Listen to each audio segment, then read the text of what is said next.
नर्मदे हर। तो दोस्तों देखिए, सूर्योदय हो चुका है और समय जो है वो लगभग 7:30 बज रहा है।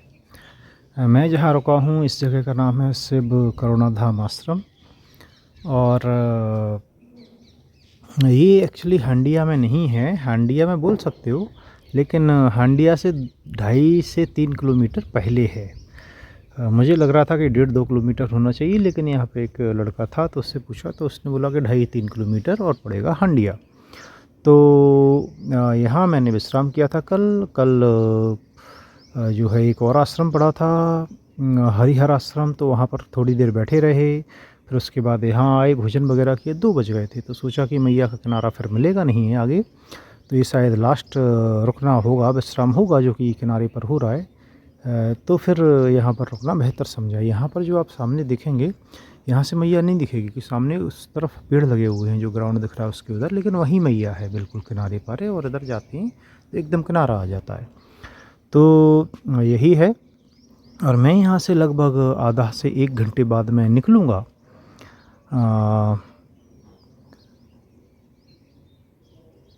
तो और हांडिया होते हुए फिर जो है आगे निकला जाएगा, उधर डैम का भराव शुरू हो जाता है।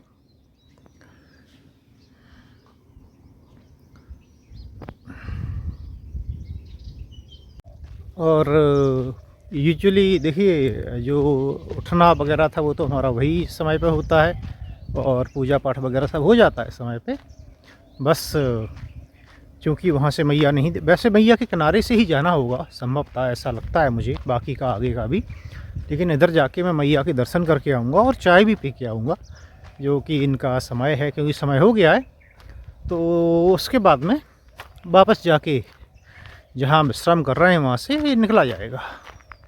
और मैंने कल देखिए अंदर का फ़ोटो वगैरह इसलिए नहीं दिखाया आपको कुछ भी, क्योंकि लिखा हुआ था फ़ोटोग्राफ़ी मना है, फ़ोटो और वीडियो लेना मना है। तो मना है तो भाई मना है हमारे लिए, लोग लेते रहते हैं, लेकिन वो ठीक नहीं है। तो जिसकी जगह होती है भाई, उसके नियम होते हैं। तो अगर नियम है, ना किसी ने लिखा हुआ है कि भाई फ़ोटोग्राफ़ी मना है, तो मना है। तो इसके लिए मैंने अंदर का आपको कुछ भी नहीं दिखाया था कल।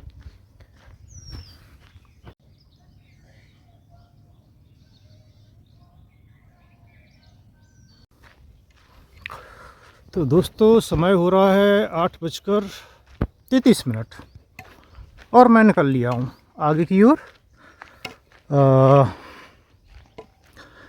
बाकी जो दोनों सज्जन थे, गुजरात वाले बाबा और एक और, तो उन दोनों को मैंने यहीं छोड़ा है। वो लोग यहीं रुकेंगे, और जब आगे बढ़ना होगा बढ़ेंगे भाई। तो ये अंतिम कुछ दिन हैं, वो मैं फिर से अकेले ही करना चाहता था। ये मेरी इच्छा थी, लेकिन मैं किसी से बोलना नहीं चाहता था। देखिए तो मैया अपने आप ही कर देती है। तो लोग चाहते थे कि मैं रुकूं, लेकिन भाई मेरा काम है चलना। तो मैं चल रहा हूं। गुजराती बाबा को देखिए, थोड़ा सा अंगूठा उनका ज़्यादा पक गया था, तो उनकी दवाइयाँ चल रही हैं, एंटीबायोटिक्स चल रही हैं, और थोड़ा और भी सही फील नहीं कर रहे थे पेट वगैरह में। तो थोड़ा सा विश्राम करेंगे तो सही रहेगा। अब मुझे कितने दिन और लगेंगे मुझे नहीं पता। देखिए मैं तो बस चलता रहूँगा, अपना काम है चलना, तो चलते रहिए।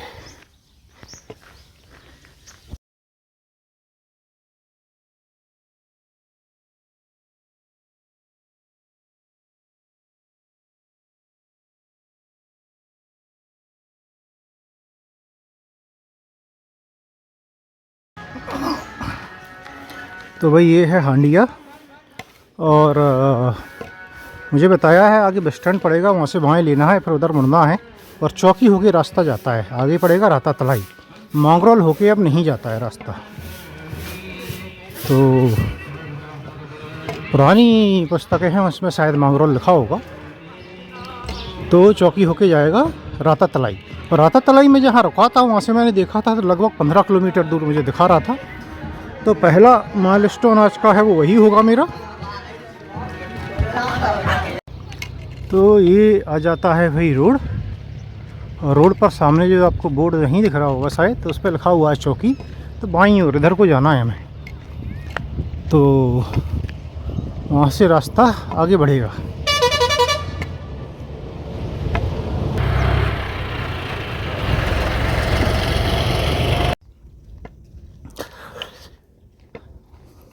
एक बार देखिए अवगुणों की बात की थी, इसमें मुख्य रूप से लालच था, लोभ और क्रोध।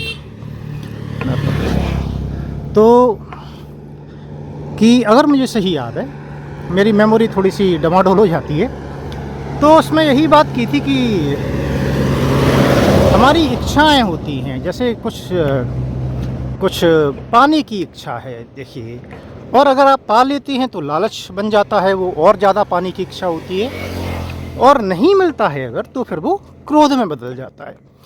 लेकिन देखिए क्रोध जो है ना वो बहुत बड़ा शत्रु होता है। क्रोध में आप पता नहीं क्या कर जाएं। आपको क्रोध आया, आपने कुछ अपशब्द बोल दिए, वो शब्द वापस नहीं आते। आपको बाद में रियलाइज़ हुआ, ये एहसास हुआ कि आपने गलती कर दी, आप माफ़ी भी मांग लेंगे, आप कोशिश करेंगे, लेकिन कुछ शब्द जो है इतना ज़्यादा नुकसान कर जाते हैं कि वो यथास्थिति वापस नहीं आती है। तो क्रोध बहुत बड़ा शत्रु होता है। अब क्रोध क्या केवल इसी कारण आता है क्या? अब देखिए लालच, और लोग बोलेंगे कि नहीं, मान लीजिए आप रास्ते में जा रहे हैं, किसी ने आपको गाली दे दी, आपको क्रोध आ जाएगा। तो यहाँ लालच कहाँ हुआ फिर? तो जैसे मान लीजिए, अब लालच के रूप अलग अलग होते हैं। देखिए कि एक कोई सामान्य आदमी है, गरीब आदमी मान लीजिए, चलिए, तो होता क्या है कि अगर वो राशन की लाइन में गया, किसी ने बोल दिया ऐसे लाइन में लगो, ऐसे नहीं होगा, तो हो सकता है उसे भाई बुरा ना लगे। लेकिन कोई दूसरे व्यक्ति ने, भाई पड़ोसी ने कुछ बोल दिया तो हो सकता है बुरा लग जाए, क्रोध आ जाए। या हो सकता है भाई ये उदाहरण किसी को अच्छा ना लगा हो। मान लीजिए हम जा रहे हैं, तो भाई होता क्या है कि कोई अगर आपसे कहीं बड़ा व्यक्ति है जिससे कि आप अच्छे बोलने की उम्मीद ही नहीं कर रहे हैं, अब आपके मन में ये है कि वो पावरफुल है, आप कुछ नहीं कर पाएंगे, हो सकता है वो कुछ बोल दे, आपको बुरा लगे, क्रोध नहीं आएगा। लेकिन मैं ये नहीं बोल रहा हूँ कि आपका रिएक्शन क्या होगा, लेकिन फिर आप क्रोध शायद नहीं आएगा, आएगा तो अंदर ही रह जाएगा थोड़ा सा। लेकिन वहीं अगर आपको लगता है कि आपसे कोई छोटा व्यक्ति है, आपको लगता है कि छोटा, मैं छोटा बड़ा नहीं बोल रहा हूँ, तो आपको लगता है कि आपको इज्जत मिलनी चाहिए थी और उसे ऐसे एक सर्टेन वे में, एक तरीके से व्यवहार करना चाहिए, फिर वो नहीं करता है, तो आपको क्रोध आ जाता है। आपके ऑफिस में है, आपसे छोटा है, मान के चलिए आप किसी के बॉस हैं, वो आपसे कुछ बोल देता है, कड़क आवाज़ में बोल देता है, आपकी बात नहीं मानता, आपको क्रोध आ जाता है। आपका बॉस कुछ बोल देता है, कुछ भी नहीं होता है तो अंदर ही अंदर होके रह जाता है। तो भाई हैं तो दो व्यक्ति एक ही ऑफिस में हैं, तो ऐसा क्यों होता है? अब यहाँ लालच कहाँ आ गया? यहाँ लालच है इज्जत का। मान लीजिए भाई आप चाहती हैं कि आपको इज्जत मिले, आप चाहती हैं आपसे लोग डरें, तो एक बार जब वो शुरुआत हो जाती है तो आप चाहती हैं ज़्यादा लोग डरें, या फिर इस तरीके से, तो ये भी एक लालच का ही रूप हो जाता है। क्योंकि लालच क्या है? देखिए लालसा, ज़्यादा पाने की लालसा, ये धन ही हो ऐसा ज़रूरी नहीं है कि पैसा ही हो या ज़मीन ही हो। कुछ पाने की लालसा, फिर कुछ ज़्यादा पाने की लालसा जो होती है, वो कहीं ना कहीं क्रोध का कारण बनती है।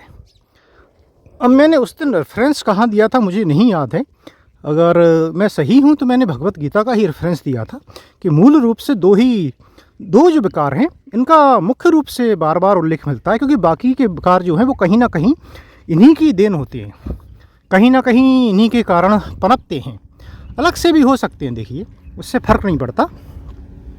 तो क्रोध जो है भाई, उस पर काबू करना बहुत ज़रूरी होता है। क्रोध बहुत सी चीज़ें खराब कर सकता है।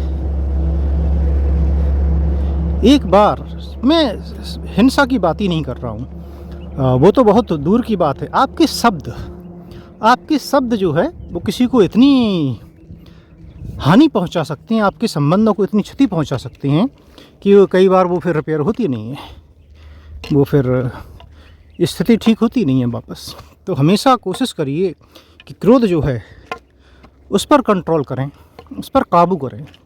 कभी क्रोध आता है, भाई मैनेजमेंट वाले बहुत सारे लोग बोलते हैं, ठीक है, एक सादा सी चीज़ होती है, भाई क्रोध आता है तो उस टाइम के लिए रुक जाइए, कुछ वक्त के लिए रुक जाइए, बोलिए भाई 1 घंटे बाद मैं इसका जवाब दूंगा, खुद से बोलिए, और जो है समझिए।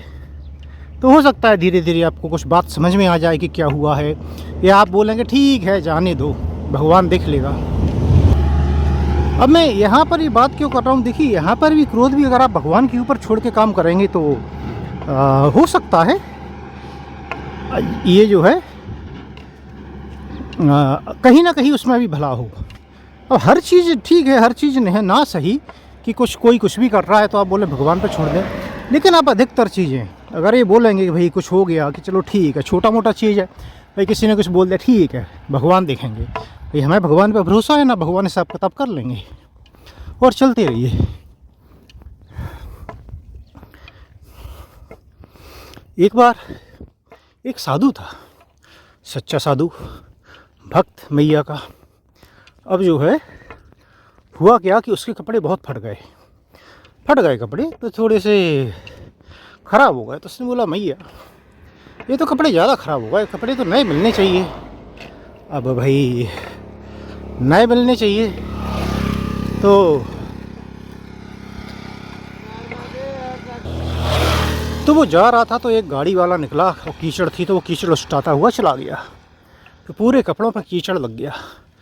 तो साधु को थोड़ा सा क्रोध आया, बोला एक तो जो है कपड़े वैसे ही बेकार थे, फट रहे थे, और ऊपर से कीचड़ और लग गई, अब तो हो गया काम। फिर उसने थोड़ी देर में ही वो शांत हो गया। उसने कहा नहीं नहीं नहीं भैया, जैसी मैया की इच्छा बोले हो सकता है कोई कारण हो, और फिर वो आगे चल देता है। आगे चलता है तो एक कपड़े की दुकान पड़ती है, सेठ देखता है अरे ये कपड़े गंदे कर दिए किसी ने, तो बोले गाड़ी से कीचड़ उछा दिया संत की, इन्हें नए कपड़े दे दो भाई। तो वो नए कपड़े दान कर देता है वो कीचड़ देख के, क्योंकि थोड़ा बहुत फटा कपड़ा तो दूर से दिखता भी नहीं है, वो नॉर्मल चीज़ लगती है, लेकिन कीचड़ उछटा भाई, हमारे यहाँ किसी ने कीचड़ उछटा दिया साधु पे, ये तो गलत हो गया। तो उसके मन में दया भावना आ गई। तो भगवान भी कभी कभी देख लेते हैं, तो पता नहीं इस कहानी का इससे रिलेवेंट कुछ कनेक्शन हुआ थोड़ा सा, कहीं क्रोध शांत रखिए, क्योंकि आप क्रोध करते तो हो सकता है भगवान आपका ध्यान नहीं रखता, तो यही है। और एक बच्चे की कहानी तो शायद आपने पढ़ी होगी। अब देखिए डैम का पानी भरा हुआ आता है तो वहाँ पहाड़ी थोड़ी बहुत चढ़नी उतरनी पड़ जाती हैं। ये देखिए चढ़ाई कितने दिन बाद चढ़ाई आई है। तो एक बच्चे को बहुत गुस्सा आता था, बार बार बात पर गुस्सा आता था। तो उसके फादर जो थे, उसके पिताजी, उनने एक तरीका निकाला। उनने कहा कि जब भी तुम्हें गुस्सा आए, उन्होंने बहुत बड़ी बड़ी कीलें ला के रख दी और हथौड़ा रख दिया।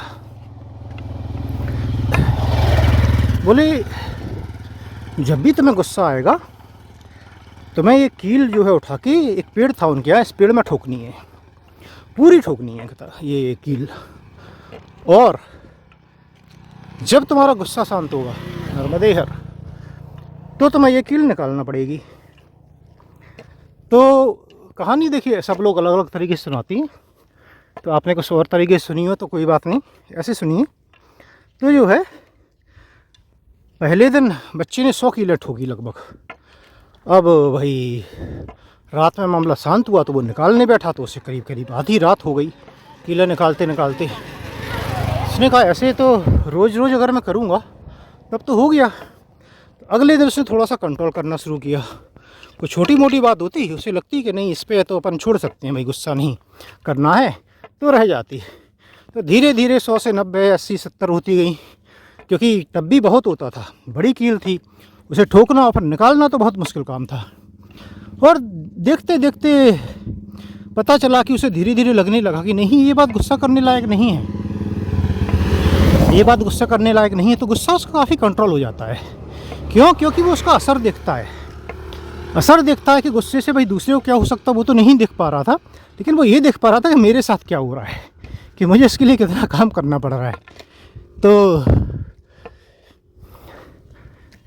एंगर मैनेजमेंट में बहुत सारी ऐसी कहानियाँ सुनाते हैं लोग, बहुत सारी होती हैं, ऑनलाइन भी मिल जाती हैं। तो ये तो भाई मेरी भी सुनी पड़ी हुई थी तो मैंने सुनाई है।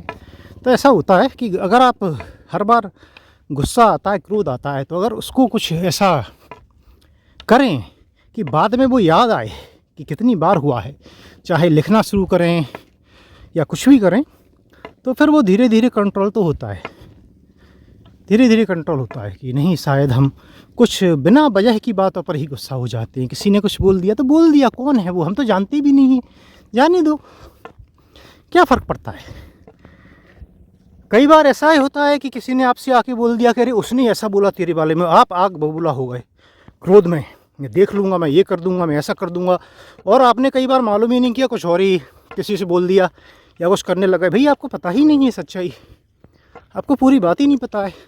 ऐसी बात पे केवल सुन के गुस्सा हो जाना, तो ऐसी ऐसी बातों पे लोग गुस्सा होते हैं, क्रोध आता है, जिनकी ज़रूरत ही नहीं होती। तो कुल मिला के बात यही है आज का शुरुआत के ज्ञान का, कि भाई क्रोध बहुत महत्वपूर्ण है, उस पर काबू करना बहुत ही महत्वपूर्ण है। जीवन में क्रोध पर काबू करना बहुत ही ज़्यादा महत्वपूर्ण है। और कोशिश करिए कि भगवान पर भरोसा रखें, भगवान पर, आदिशक्ति पर, प्रकृति पर भरोसा रखें, अच्छे कर्म करें और उनके ऊपर छोड़ दें, तो वो कहीं ज़्यादा बेहतर है।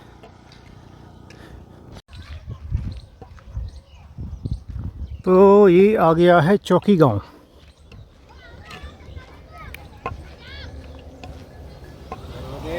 नर्मदे हर। बच्चे स्कूल जा रहे हैं भाई।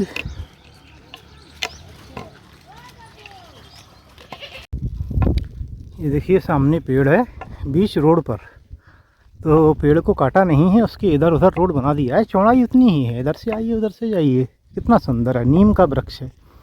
अगर काटते तो कितना नुकसान होता। पेड़ों को तो नहीं काटना चाहिए भाई, पेड़ तो वैसे भी बहुत कम हैं। आबादी के हिसाब से देखिए ना, पहले जितने जंगल होते थे, इतनी आबादी होती थी, अब जितने हैं और आबादी कितनी बढ़ी है, तो भाई पेड़ भी बढ़ाइए ना। जहाँ जगह मिले वहाँ बढ़ाइए, जितना बढ़ा सकते हैं उतना बढ़ाइए। बहुत सुंदर। तो ये आ गया है भेसबा गांव, और ये पिछले गांव से, चौकी से 2 किलोमीटर या उससे शायद कम ही दूरी पर हो। और थोड़ा सा घूम के आया है, फिर ऐसे वापस घूम के जाएगा आगे की ओर। आगे है राता तलाई, और उसके बाद के तो मैंने देखा ही नहीं है, और भी होंगे जहाँ मैं जाऊँगा, लेकिन पहले वहाँ तक पहुँचा जाए, फिर आगे का देख लेंगे, पूछ लेंगे। क्या है 10-15 किलोमीटर तक का ही पूछो तो ठीक रहता है गांव वालों से। और थोड़ा सा अपनी पुस्तक में देख लीजिए, थोड़ा सा मैप पे भी देख लेता हूँ मैं, और फिर चल देते हैं।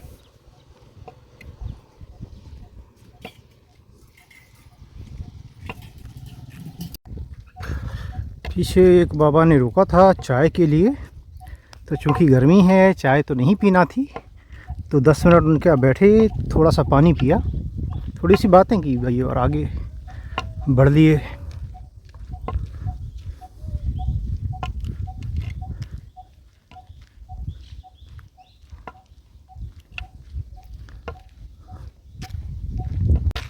ये लिखा है नयापुरा 9 किलोमीटर। अब नयापुरा तो हमें पता नहीं भाई रास्ते में मिलेगा कि नहीं, लेकिन राता तलाई ज़रूर यहाँ से 6 किलोमीटर और है गूगल मैप के अनुसार।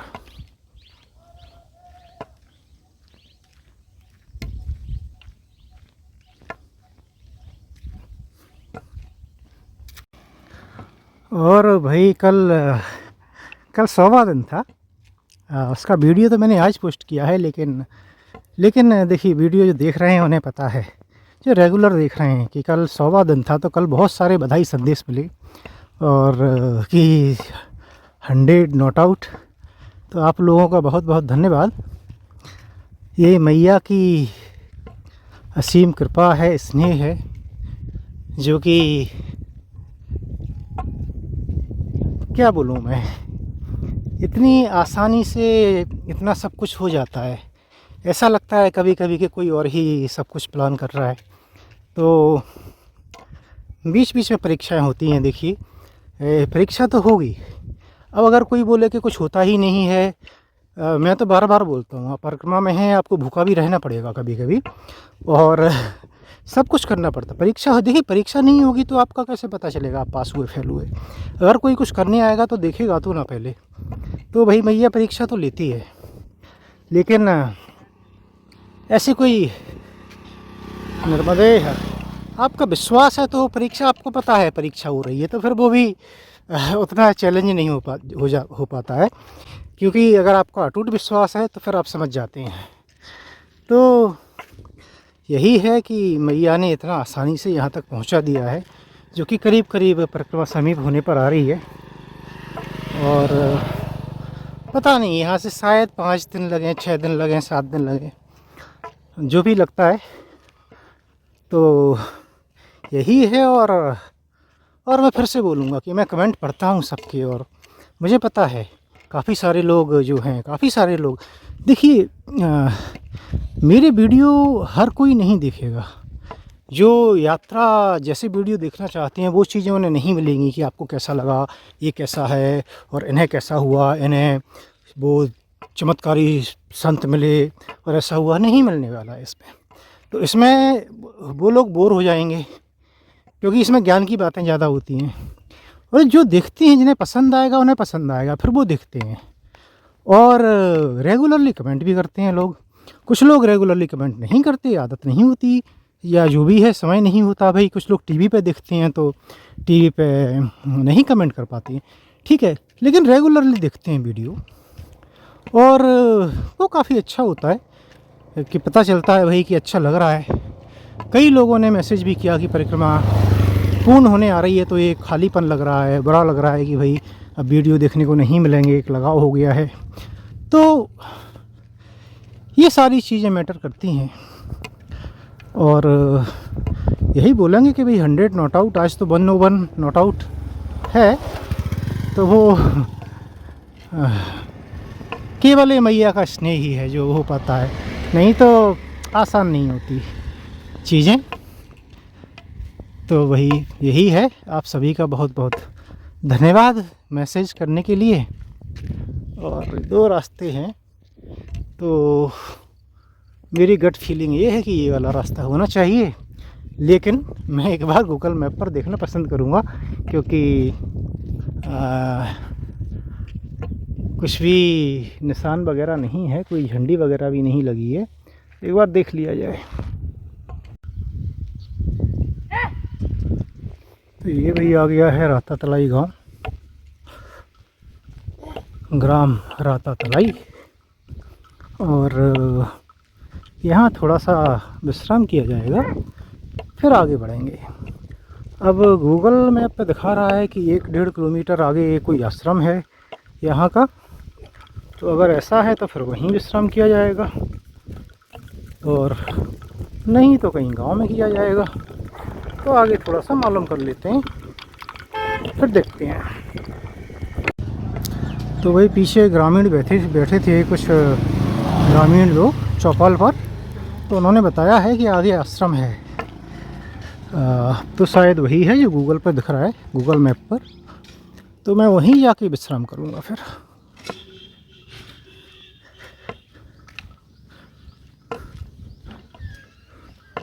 और शायद भोजन भी किया जाए थोड़ा सा।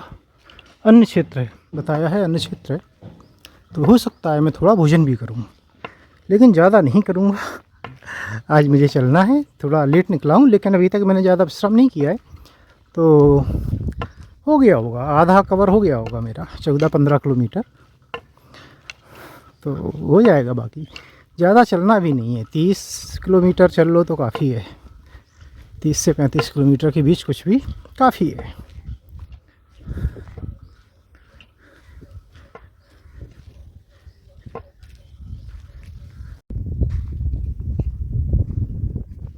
तो ये बोर्ड लगा हुआ है, देखिए काफ़ी बड़ा, जय माँ नर्मदा अन्न क्षेत्र राता तलाई बजरंग मंदिर।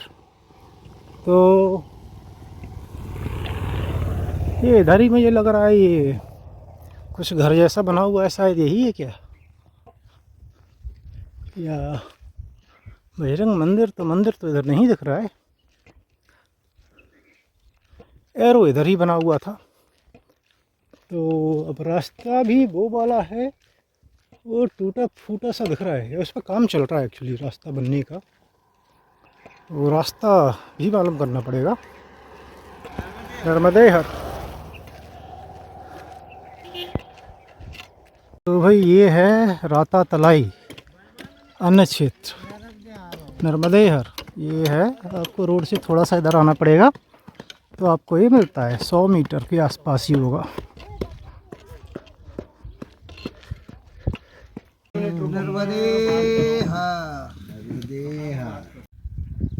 तो वही हम निकल लिए हैं यहाँ से भोजन करके, और आगे जामली आएगी और पांचों तलाई आएगा। तो पांचों तलाई जो है वो यहाँ से करीब 15 किलोमीटर दूर है। तो हो सकता है आज रात्रि विश्राम है जो वहीं हो, बाकी देखते हैं जहाँ भी पहुँचेंगे। अभी 1 बज चुका है, बाकी जाएंगे धीरे धीरे रुकते रुकते, क्योंकि धूप तेज़ है। तो कहीं भी मंदिर वगैरह या छाँव वैसी मिला करेगी तो थोड़ी देर बाद रुक जाया करेंगे थोड़ा सा।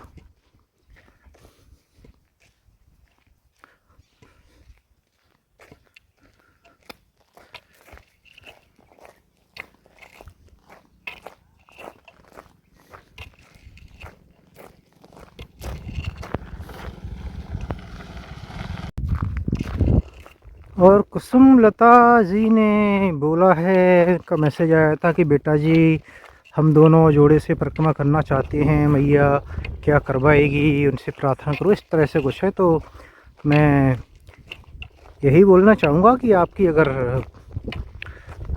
इतनी इच्छा है और वास्तव में मन से पूर्णतः आप तैयार हैं करने के लिए, तो मैया ज़रूर करवाएगी। और भाई मैं भी मैया से प्रार्थना करूंगा आपके लिए कि वो आपकी परिक्रमा ज़रूर करवाए। और लक्ष्मी नारायण सोनी जी हैं, उनका मैसेज अधूरा सा है। उनने लिखा है अगली परिक्रमा कब से, तो मैं समझा नहीं। अगर वो मेरी पूछना चाह रहे हैं कि अगली परिक्रमा कब से होगी, तो ऐसा भी कोई इरादा नहीं है अगली परिक्रमा का। और अगर वो पूछना चाह रहे हैं कब से शुरू होगी, तो भाई परिक्रमा तो अभी चलती ही रहती है, देव सोनी 11 तक, और उसके बाद में फिर चतुर्मास के बाद देवउठनी 11 से फिर शुरू हो जाती है, और नवरात्रि के बाद दशहरे से ही शुरू हो जाती है। बल्कि जो लोग करते हैं तो स्टार्ट करना चाहते हैं जो।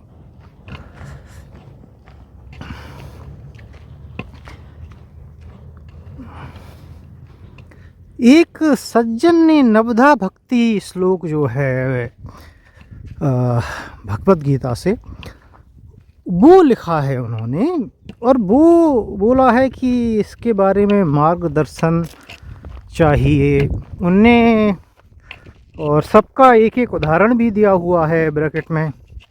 तो फिर मैं समझा नहीं कि क्या मार्गदर्शन चाहिए। वो श्लोक अपने आप में बताता है कि 9 तरीके से कैसे भक्ति मार्ग का जो है भगवान को प्राप्त करने के लिए कौन कौन से तरीके हैं। एक तरीके से आप बोल सकते हैं 9। तो क्योंकि 9 अगर मैं उसके बारे में बोलूँगा तो 2-3 मिनट भी ले लीजिए तो करीब आधा घंटे का वीडियो बन जाएगा। ठीक है, अगर फिर भी आप चाहती हैं कि मैं बोलूँ उसके बारे में, तो परिक्रमा में तो नहीं, फिर परिक्रमा के बाद में एक वीडियो मैं बना दूँगा भाई, उसके बारे में चर्चा कर ली जाएगी थोड़ी सी, लेकिन उसमें समय लगेगा।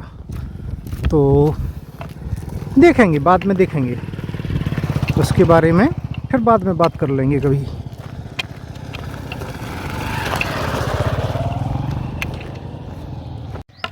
ये था ग्राम पचोला, निकल गया एक्चुअली।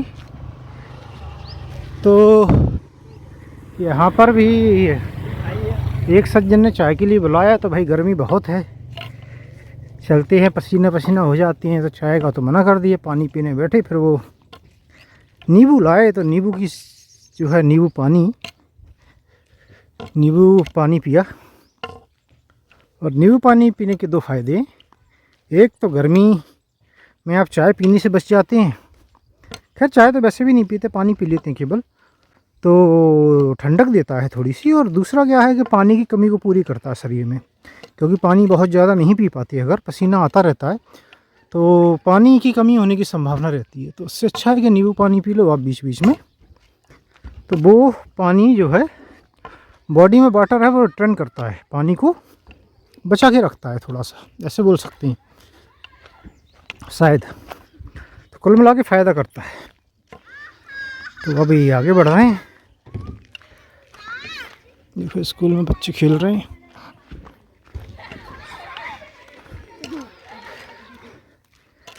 गेहूं की फसल पकने को तैयार है, पकने वाली है, कोई कोई सी तो पकने लगी है।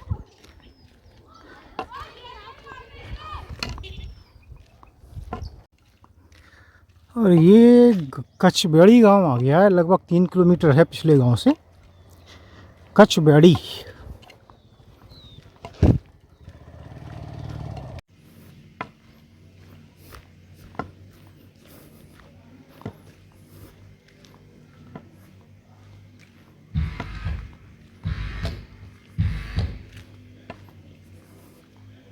कचबेड़ी गांव।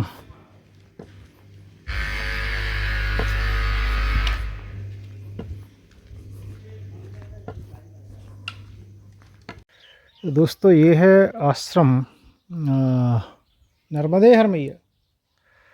ये है आश्रम कचबेड़ी, कचबेड़ी गांव में। ये लिखा हुआ है। और अन्न क्षेत्र है ये, पिछले साल से शुरू किया है, छोटा सा बनाया हुआ है, तो इसमें आप आराम से रुक सकते हैं। और छोटा गांव, अच्छा गांव, शांत सा गांव है।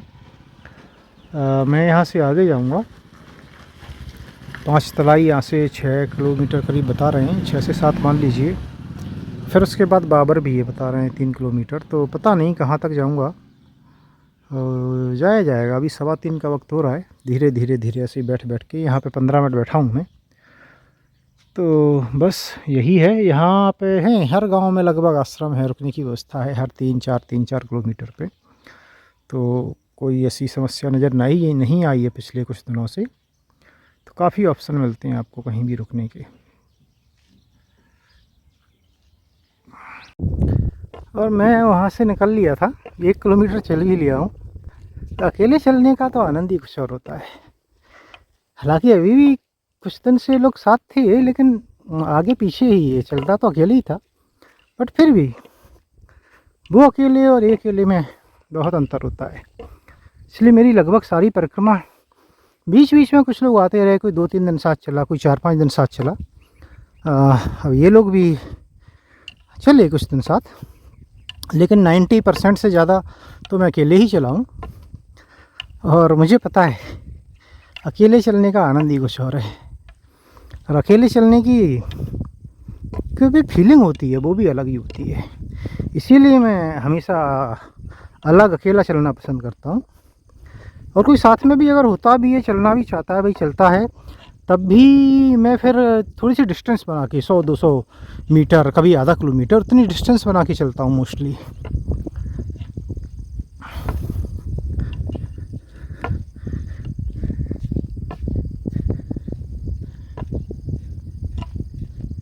आगे गांव आएगा जामली, और 2 किलोमीटर ही और रह गया है। और फिर 3 से 4 किलोमीटर, शायद 4 किलोमीटर के आसपास है कुछ तो है, 5 तलाई। फिर बता रहे हैं बाबर। और हम तो बस ऐसे ही चलते हैं 2-3 किलोमीटर, फिर बैठ जाते हैं, फिर चलते हैं। गर्मी भी देखिए बहुत है, और आनंद ले के चल रहे हैं। क्योंकि अंतिम कुछ दिन हैं। आप 5 किलोमीटर पुश करने के चक्कर में नहीं पड़ना चाहते। अब वो करने का वक्त था, वो निकल गया। भाई आप 2 महीने करते हैं तो वो इम्पैक्ट करता है, कुछ दिन का अंतर पड़ जाता है। अब 5-6 दिन में अगर आप कितना पुश करेंगे तो आधे दिन का अंतर पड़ जाएगा, क्या कर लेंगे। तो इसलिए कोई मतलब नहीं है। चलिए जितना चल सकते हैं चलिए, कोई रुकता है रुक जाइए, कोई है तो बातें करिए, फिर चलिए। फिर तो परिक्रमा ख़त्म ही हो जानी है एक दिन।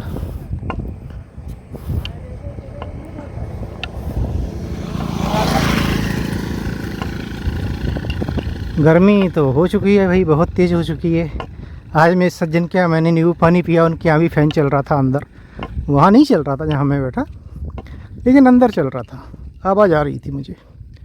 तो गर्मी ऐसा नहीं है कि केवल हमें लग रही है चलने में, नॉर्मली भी जो लोग बैठे होते हैं उन्हें गर्मी लगती है। 29-30 डिग्री सेंटीग्रेड तापमान जा रहा है दिन में, जो कि गर्म हो जाता है थोड़ा सा। क्योंकि नॉर्मल होता है वो 23 डिग्री, 23 डिग्री माना जाता है। 24 तक ठीक होता है, 25 तक भी आप ठीक रहते हैं, अगर आप मेहनत नहीं कर रहे हैं तो चलेगा। लेकिन 30 पे हल्की सी गर्मी का एहसास आपको बैठने में भी होगा। थोड़ा भी आपने अगर हिले डुले चले तो फिर थोड़ी गर्मी सी लगने लगती है।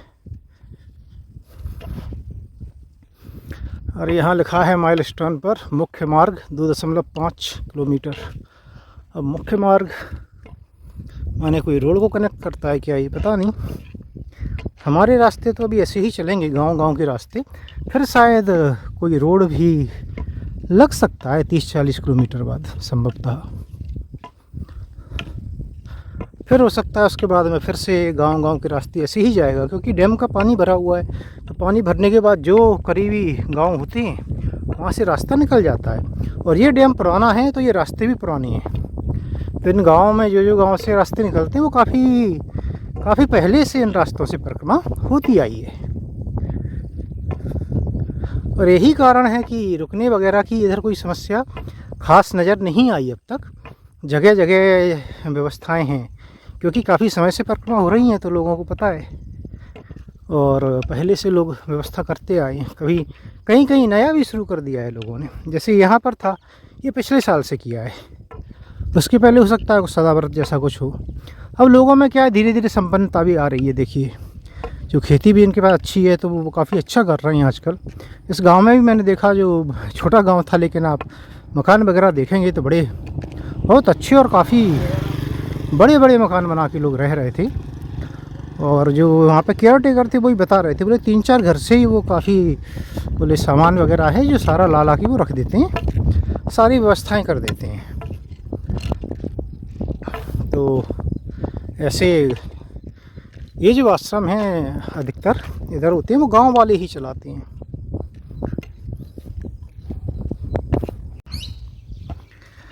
भाई मैं आश्रमों के बारे में बताता हूँ तो कुछ लोग बोलते हैं कि आपको आश्रमों की चिंता होती है, खाने पीने की इसकी अरे भाई थोड़ा दिमाग लगाओ कि अगर मुझे किसी चीज़ की चिंता होगी तो मुझे वीडियो पे आपको बताने की ज़रूरत नहीं है। मैं आपको इसलिए बता रहा हूँ कि आपको पता चले, जैसे आप अपनी परिक्रमा उसके अकॉर्डिंगली प्लान कर पाएँ। जैसे एक सज्जन ने लिखा था कि भाई पत्नी के साथ करना चाहते हैं, कर सकते हैं क्या, और भी लोग लिखते हैं। तो भाई आपको पता तो हो कि कहाँ पर क्या व्यवस्था है, उसके हिसाब से आप प्लान कर पाएंगे ना कि आपको कहाँ रुकना चाहिए, कहाँ नहीं रुकना चाहिए। तो ये उसके लिए है, सहायता के लिए। मुझे कुछ हुआ तो मुझे चिल्ला के आपको बताने की ज़रूरत नहीं है छोटी सी बात है। तो मैं बताता इसलिए हूँ डिटेल में कई जगह कि आपको पता हो कि अगर आप भाई कोई ऐसी आ रहे हैं, जैसे एक सज्जन ने बताया था उन्हें कुछ पैरालिसिस के बाद में वो रिकवर हो रहे हैं और वो आना चाहते हैं। ये कुछ लोग परिवार के साथ भी करना चाहते हैं, कुछ लोग बच्चों के साथ भी करते हैं। तो उसके हिसाब से आप सोचें, आपको जानकारी होगी तो आप प्लान कर पाएंगे कितना दूरी चल सकते हैं। उसके हिसाब से आप देख सकते हैं, कुछ पुस्तक से, कुछ वीडियो से, कुछ लोकल जानकारी लेके आपका काम हो सकता है। तो इसके लिए भाई बताया जाता है। अब मैं मान के चलिए सदाव्रत है यहाँ, मुझे किसी ने भोजन करा दिया, ठीक है, अब मुझे आपको बताने की क्या ज़रूरत है फिर तो आप आएंगे तो आपको पता चल जाएगा। मैं बताता हूँ जिससे आपको पता चले, जिससे आप उसके हिसाब से प्लान कर पाएँ, ठीक है। मुझे नहीं तो मुझे उससे क्या फ़र्क पड़ता है। और आज तक देखिए कितने सदाव्रत मिले, लेकिन मैया की कृपा से मुझे तो भोजन कभी नहीं बनाना पड़ा। रोटी मैंने अभी तक नहीं बनाई, सब्जी मैंने ज़रूर बनाई है, कई जगह 3-4 जगह बनाई है, 25-25, 30-30 लोगों की बनाई है, क्योंकि वहाँ पे कोई बनाने को तैयार नहीं था। तो बनाने को तैयार नहीं था तो दूसरे लोग खा सकें इसके लिए मैंने मदद की। लेकिन बाकी कई जगह सदाव्रत भी मिला तो उन्हें तो गांव में लोगों ने भोजन कराया। भाई हमारी तो व्यवस्था हो गई। तो मैया की कृपा से ऐसा कोई खाने पीने की समस्या भाई नहीं आई है, ठीक है। लेकिन बताती हैं जिससे कि लोग बागों को जानकारी हो, और बताते हैं अगर कोई असुविधा होती है या कोई असुविधा नहीं बोलना चाहिए, अव्यवस्था बोलनी चाहिए, जिससे कि लोगों को जानकारी हो। और बताते हैं कि जहाँ दान आता है फिर भी लोग अगर जिसके लिए दान ले रहे हैं वो काम नहीं करते हैं, जिससे कि दानदाताओं को जानकारी हो, आपको भी जानकारी हो। और ये बताना ज़रूरी है। अगर कुछ गलत होता है तो बताना ज़रूरी होता है। वो चिंता नहीं होती है, वो होता है कि भाई वो व्यवस्थाएं सुधर सकें। जामली आने वाला होगा ऐसा लग रहा है मुझे। ये छोटा छोटा घर दिख रहे हैं, क्या यही जामली गांव है?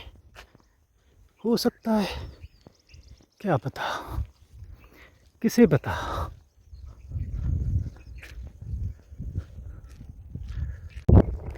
और ये यहाँ का आश्रम है, देखिए लिखा हुआ है अन्न क्षेत्र श्री जम्भेश्वर माँ नर्मदा सेवाग्राम जामली जिला हरदा। तो ये यहाँ का है अन्न क्षेत्र। अब मुझे तो आगे जाना है, क्या मुझे जाना चाहिए यहाँ, ये पता नहीं, इसे कोई दिख नहीं रहा है। तो रात की व्यवस्था होगी शायद, दिन की कोई व्यवस्था नहीं हुई। तो भाई मैं आगे निकल रहा हूँ, अभी 3 ही किलोमीटर चला हूँ और कोई दिखा नहीं तो मैं 10 मिनट बैठता। तो देखिए यहाँ पे लिखा है कच्छबड़ी 4.5 किलोमीटर, और वैसे आप पूछेंगे तो लोग बोलते हैं 3 किलोमीटर है। तो ऐसे हो जाता है दूरी का हेर फेर।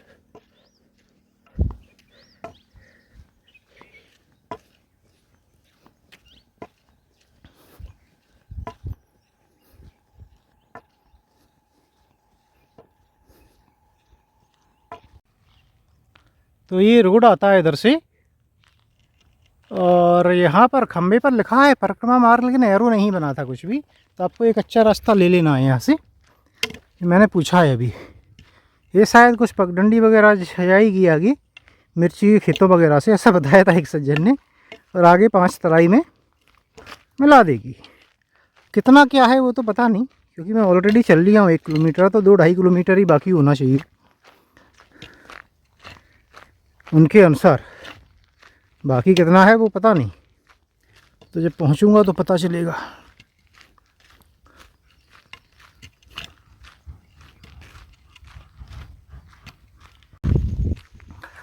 एक वाकया है परिक्रमा के शुरुआती दिनों का। तो एक सज्जन थे, तो पूछा, थोड़ी सी पर्सनल जानकारी लेने लगे, तो अधिकतर लोग लेते हैं, और आप लोग अभी तक समझ ही गए होंगे कि भाई मैं परिक्रमा के दौरान तो कम से कम ये सब बातें पसंद नहीं करता, लेकिन ठीक है, कोई पूछता है तो बता देते हैं। तो फिर वो बोलने लगे कि अरे ये तो तुम गलत कर रहे हो, तुम्हारा परिवार है, तुम्हारा बहुत नुकसान होगा, और बाद में परिक्रमा करनी चाहिए थी। तो मैंने कुछ बोला, भाई अपना मत रखा। तो बोलते हैं नहीं बोले, तुम क्या है, तुम आगे की नहीं सोच रहे हो, तुम्हें ये नुकसान हो रहा है, ये बहुत पैसा काम आता, आगे की सोचो, दूर की सोचो। मुझे हंसी आ गई थोड़ी, मैं हंसने लगा। मैंने कहा बाबा मैं बहुत दूर की सोच रहा हूँ, जितनी सोच सकता हूँ। अगर पुनर्जन्म में विश्वास करते हैं तो मैं अगले जन्म की भी सोच रहा हूँ, इस जन्म के साथ और कितना आगे सोचने पर क्या बोलोगे मुझसे, इससे ज़्यादा आगे कहाँ सोचूँ मैं। इसलिए तो परिक्रमा पे निकला हूँ। तो ऐसा ही है कि दूर की सोच सबके लिए अलग अलग होती है। ये दूरी है चींटी के लिए, मान लीजिए, मैं देखिए तुलना नहीं कर रहा हूँ, चींटी होती है, चींटी के लिए यहाँ तक जाना भी यहाँ से शायद बहुत दूर हो, ठीक है। उसके बाद कोई और होता है, उसके लिए और आगे जाना दूर होता हो। एक पत्थर होता है, वो भी चींटी के लिए पहाड़ लगता होगा। सबके लिए अलग अलग होता है। तो इंसानों में भी देखिए सबकी सोच अलग अलग होती है, कोई कुछ सोच रखता है, कोई कुछ सोच रखता है। तो भाई सोच तो आगे की ही रहे हैं हम भी, कि अच्छे कर्म करें, कुछ आगे का, अगर पुनर्जन्म होता है उसका भाई मुक्ति मिल जाती है तो बहुत अच्छी बात है। मतलब आगे का ही, कुल मिला के बहुत सारी चीज़ें, तो बहुत बातें की हैं हम लोगों ने, तो ये आगे का ही तो सोचना है। आगे का सोचना नहीं है क्या भाई? नर्मदे हर। मेरे हिसाब से तो आगे की ही सोच है, ये काफ़ी आगे की सोच है।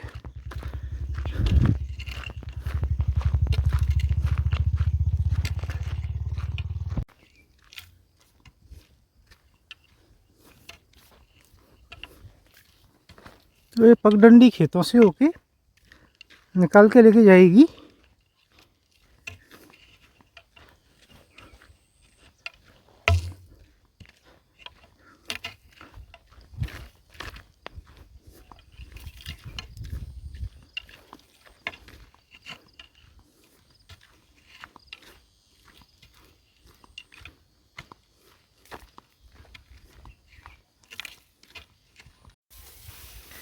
तो भाई पीछे एक घर था, अच्छा शांत सा बगीचा बगीचा लगा हुआ था और आसपास कोई घर नहीं था। वहाँ पे एक बाबा रहते थे और एक बाबा जो है माने वृद्ध थे और माताजी भी थी।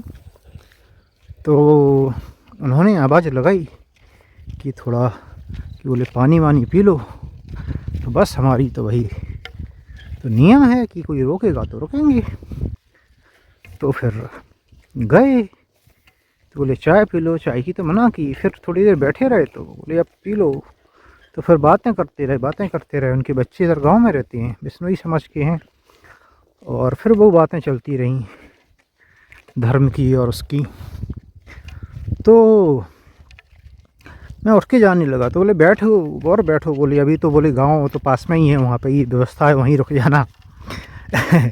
तो मैं समझ गया कि मैया का इशारा है भाई कि यहीं रुकना है, क्योंकि मैं अगर आगे निकल जाता तो मैं बराबर निकल जाता। क्योंकि इस वक्त 4:30 बज रहा था और 1-1.5 किलोमीटर भी अगर मान लिया जाए तो 5 तो नहीं बजने वाला था। वहाँ से 3 किलोमीटर भी अगर बराबर है तो आराम से 5:45 के पहले पहुँच गया होता। आजकल तो उजाला 6:15 तक रहता है। तो जाने को मैं अभी भी जा सकता हूँ, अंधेरा होते होते वहाँ पहुँच जाऊँगा, लेकिन अब कोई मतलब नहीं निकलता है। तो मैं समझ गया कि भाई मैया का इशारा यही है कि आज यहीं रुका जाए 5 तलाई में। तो ऐसे ही संकेत जैसे होते हैं तो वो मान के चलते हैं हम भाई परिक्रमा में। जीवन में भी कई बार ऐसा होता है। तो अगर आप ध्यान से देखेंगे चीज़ों को तो कई बार आपको संकेत मिलते हैं, ऐसा मेरा मानना है। अगर आप भगवान पे भरोसा करके चलते हैं तो खैर जीवन का जो भी है, परिक्रमा में तो हम भाई पूरी तरह से वही मान के चल रहे हैं और वही करते हैं।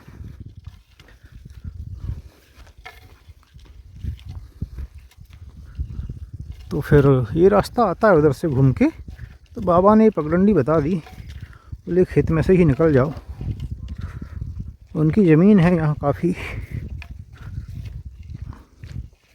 खेती बेती होती है। गांव में एक सज्जन हैं जिनके यहाँ व्यवस्था है, तो वहीं रुका जाएगा मुझे लगता है।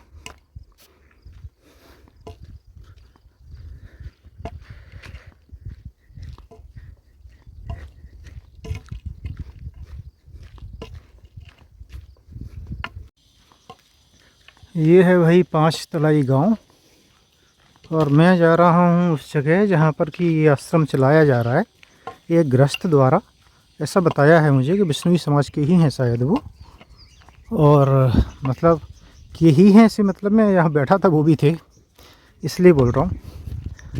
तो बिश्नोई समाज के हैं वो और शायद वो खुद से चलाती हैं, गांव वालों की मदद से चलाती हैं, मुझे नहीं पता। तो देखते हैं जाके।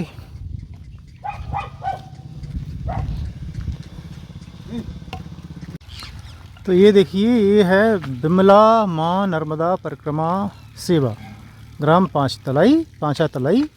परिक्रमवासियों के भोजन चाय नाश्ता ठहरने की सुविधा है, भजनलाल बिश्नोई। मोबाइल नंबर दिया हुआ है।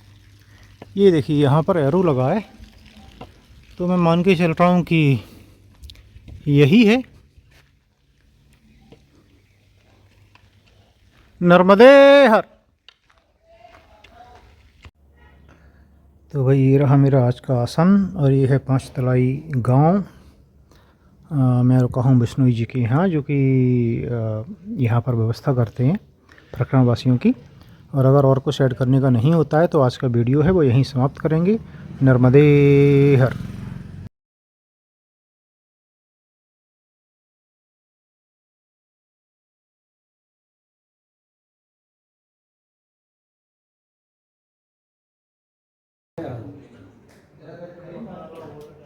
है मोटरसाइकिल करें पैदल नहीं